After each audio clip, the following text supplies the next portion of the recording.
قوم کا پاک فوج پر غیر متزلزل اعتماد ہمارا سب سے قیمتی اثاثہ ہے۔ یہ مضبوط رشتہ مشکل حالات میں ہماری قوت بن کر حوصلوں اور جذبوں کو بڑھانے کا سب سے بڑا ذریعہ ہے۔ افواج پاکستان کو کمزور کرنا پاکستان کو کمزور کرنے کے مترادف ہے۔ مجھے پختہ یقین ہے کہ کوئی منفی قوت اعتماد اور محبت کے اس رشتے کو نہ کبھی کمزور کر سکی ہے اور نہ ہی آئندہ کر سکے گی۔ افواج پاکستان نے ملک اندرونی اور بیرونی دفاع کی قسم کھا رکھی ہے، جس کی آبیاری روزانہ کی بنیاد پر وہ اپنے خون سے کر رہی ہے۔ ہم کسی بھی صورت اور کسی بھی قیمت پر اپنی قربانیوں کو رائیگاں نہیں جانے دیں گے انشاءاللہ۔ خواتین و حضرات، عالمی اور علاقائی سطح پر تیزی سے تبدیلیاں رونما ہو رہی ہیں، جن کی رفتار اور نوعیت غیر معمولی ہے۔ ان تبدیلیوں سے قطع نظر پاکستان کا مقام ہر دور میں نہ صرف خطے اور مسلم امہ میں بلکہ بین الاقوامی سطح پر بھی انتہائی اہمیت کا حامل رہا ہے۔ ہم دنیا میں اپنی امن پسندی اور اصولوں پر مبنی موقف کی وجہ سے ایک نمایاں مقام رکھتے ہیں۔ اللہ تعالیٰ کی عطا کردہ بے پناہ قدرتی وسائل، جفا کا شوام اور حوصلہ مند جوانوں کی بدولت بلا شبہ پاکستان کا مستقبل روشن و تابناک ہے۔ بدقسمتی سے ہمارے خطے میں انتہا پسندی اور دہشت گردی کے عزائم رکھنے والی قوتیں سرگرم عمل ہیں۔ عوام، افواج پاکستان اور قانون نافذ کرنے والے اداروں نے دہشت گردی کا کامیابی سے مقابلہ کیا ہے اور نہ صرف لازوال قربانیاں دی ہیں بلکہ آنے والے وقتوں میں بھی کسی قربانی سے دریغ نہ کرنے کا مصمم اور غیر متزلزل ارادہ رکھتے ہیں۔ انسداد دہشت گردی کے لیے مکمل یکسوئی کے ساتھ اختیار کی جانے والی کثیر الجہتی حکمت عملی عزم استحکام، قومی عزم کا استعارہ، سلامتی کی ضامن اور وقت کا اہم تقاضا ہے۔ آج ہمارے خیبر پختونخوا صوبے میں بالخصوص فتنہ الخارج المعروف تحریک طالبان پاکستان کی ریاست اور شریعت مخالف کارروائیوں کی وجہ سے دہشت گردی کے فتنہ نے دوبارہ سر اٹھایا ہے، جس کی سرکوبی کے لیے افواج پاکستان اور تمام قانون نافذ کرنے والے ادارے ہمہ وقت برسر پیکار ہیں۔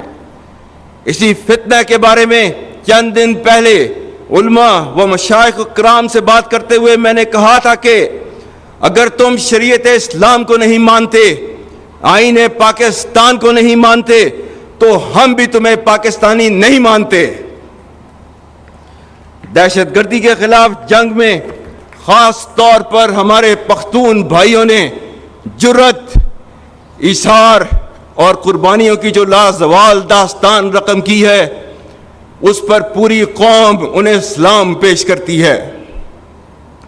اور جس طرح فساد فی الارض کو پھیلانے والی طاغوتی قوتوں کے سامنے افواج پاکستان بشمول تمام قانون نافذ کرنے والے اداروں کے شانہ بشانہ خیبر پختونخوا کے عوام ایک سیسا پلائی ہوئی دیوار کی مانند پچھلے 22 سال سے کھڑے ہیں، اس کے لیے پوری پاکستانی قوم آپ کی مرہون احسان ہے۔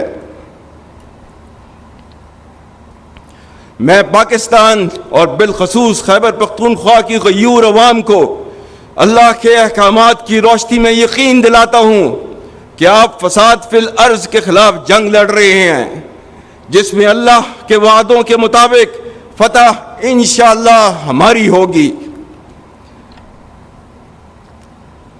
قرآن میں سورہ مائدہ کی آیت نمبر 33 میں اللہ تعالیٰ نے فرمایا ہے، انما جزاء الذین یحاربون اللہ ورسولہ ویسعون فی الارض فسادا ان یقتلوا او یسلبوا او تقطع ایدیہم وارجلہم من خلاف او ينفوا من الارض ذلك لهم خزي في الدنيا ولهم في الآخرة عذاب عظیم۔ اور اس کا ترجمہ ہے، بے شک جو لوگ اللہ اور اس کے رسول سے جنگ کرتے ہیں اور زمین میں فساد انگیزی کرتے ہیں، ان کی سزا یہی ہے کہ وہ قتل کر دیے جائیں یا سولی چڑھا دیے جائیں یا کاٹ دیے جائیں ان کے ہاتھ اور پاؤں مخالف سمتوں سے، یا نکال دیے جائیں وہ اپنے ملک سے۔ یہ ان کے لیے رسوائی ہے دنیا میں، اور ان کے لیے آخرت میں عذاب عظیم ہے۔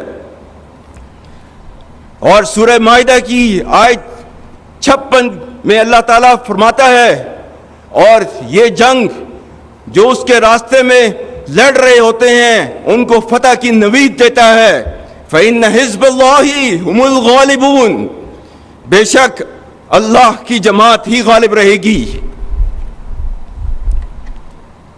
اور سورہ آل عمران آیت نمبر 139 140 جس میں اللہ تعالیٰ نے نہ صرف فتح کے بارے میں بتایا ہے، یہ بھی کہا ہے کہ مایوسی نہیں دکھانی اس جنگ کے اندر۔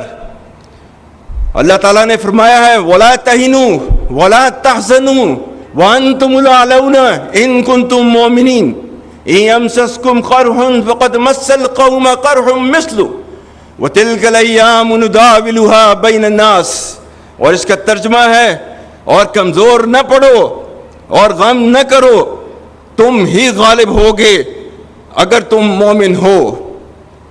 اگر تمہیں زخم لگے ہیں تو تمہارے مخالف بھی تو ایسے ہی زخمی ہوئے ہیں۔ ہم دنوں کو لوگوں کے درمیان بدلتے رہتے ہیں۔